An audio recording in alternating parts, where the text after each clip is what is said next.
The Spraytec system is ideally suited to applications across a wide range of industries, from research and development through product quality control and batch release testing.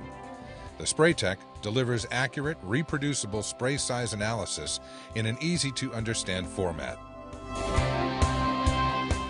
Malvern Instruments, together with the pharmaceutical industry, developed an inhalation cell to facilitate characterization of aerosols with laser diffraction. Similar to cascade impactor operation, the MDI will be fired through an induction port. Metered dose inhalers render themselves for characterization using laser diffraction. A vacuum at the bottom of the inhalation cell draws the product from the release point through the measurement zone. By providing a 12-degree angle on the Spraytec X95 rail, a cascade impactor may be placed in line below the inhalation cell. Measurements may be collected simultaneously on the two instruments and correlation established. The next step is to start the SOP. The instrument automatically takes a dark background. It then automatically aligns itself and collects a light background. The two background signals are later subtracted from the scatter information received from the MDI. We can now actuate our MDI. The data is collected at 2500 Hz over 200 milliseconds and is downloaded from the board on the instrument to the computer via a USB connection. The Malvern Spraytec can be configured with an automatic actuator to perform characterization of nasal spray devices as suggested by the FDA. The system shown here features an extraction source to remove the droplets from the measurement zone and down into the HEPA filter. Once actuated, the spray is transient in nature. Thus, the Spraytec will collect data at 1000 Hz over 400 milliseconds, and the data acquisition will be synchronized with the actuation through a TTL signal that is passed from the automated actuator to the Spraytec. The actuator is placed in a nasal spray support module that allows the actuator to be manipulated at different angles and distances below the laser beam. We're now ready to start the measurement. An SOP is chosen. This is a file that instructs the instrument on how to run the measurement. A file is chosen to store the data. Various instructions may be passed to the operator, and the operator may enter data to identify the sample.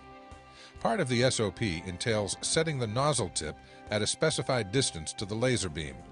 This is done by elevating the nozzle tip to intersect with the laser beam. In this way, the software knows the zero point of reference, and the actuator may be adjusted to the desired height. Once the desired position has been achieved, it's secured by turning a locking knob. As the actuator is moved to the desired position, the software provides easy guidelines to let the operator know when the correct position is achieved. We then release the spray. The spray is collected by the extraction device.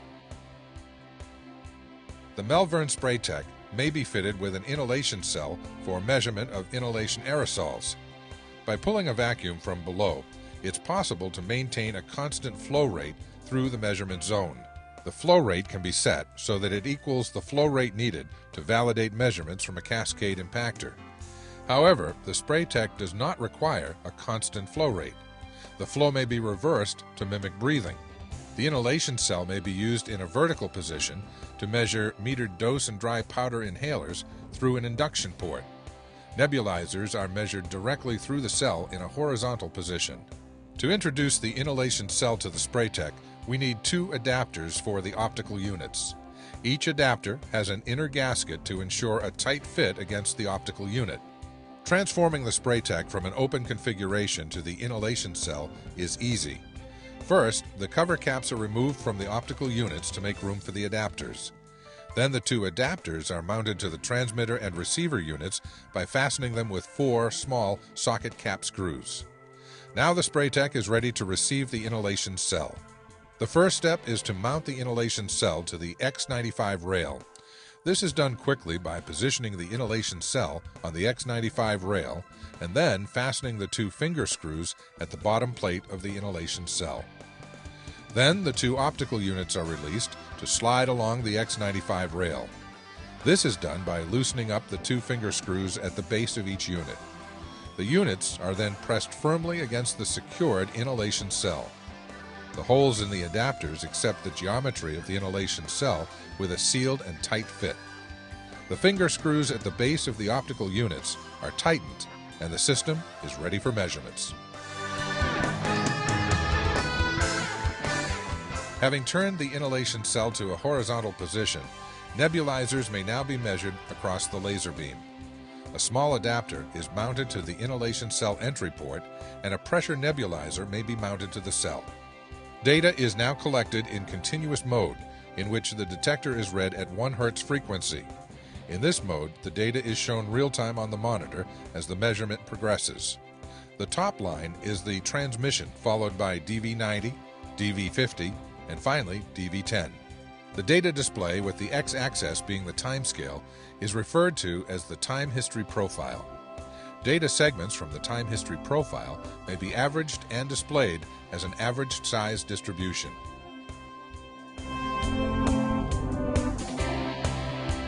Size distributions from aerosol cans are easily characterized using the Malvern Spraytec.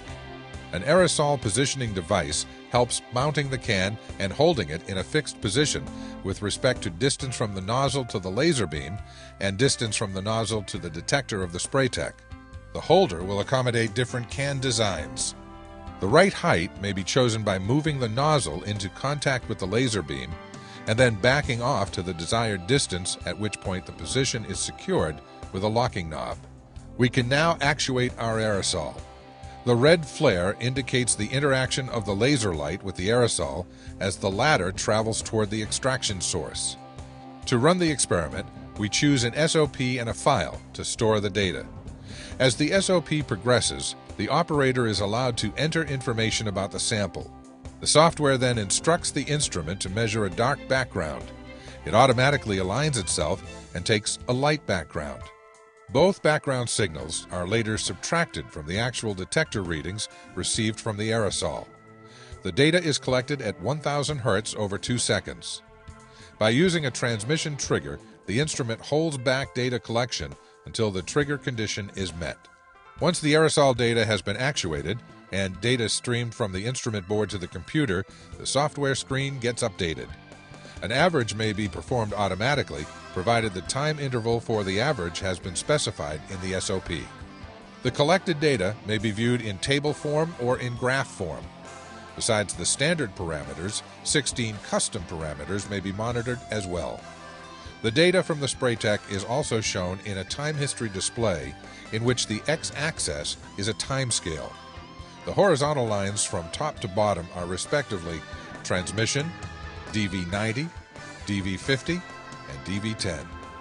This display is useful in understanding the dynamics of the spray event to see if anything unexpected occurred during the actuation. A holder helps to maintain a small nozzle at a fixed position. The nozzle is fired up, and across the beam an extraction source receives the product. To run the measurement, simply start the SOP. This is a file that instructs the instrument to run the sample in a consistent manner. A file is picked to store the data. As the SOP progresses, the operator is optionally allowed to enter information on the sample being run. The software then instructs the instrument to measure a dark background. It automatically aligns itself and takes a light background. Both background signals are later subtracted from the actual detector readings received from the aerosol. Data is now collected in continuous mode, in which the detector is read at 1 Hz frequency. In this mode, the data is shown real-time on the monitor as the measurement progresses. The top line is the transmission, followed by DV90, DV50, and finally DV10. The data display, with the x-axis being the timescale, is referred to as the time history profile. The pressure is increased, and we can instantaneously see how the size parameters are going down on the time history profile.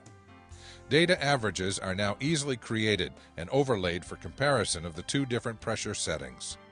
The overlaid data may be displayed as either cumulative % finer than or as frequency distributions.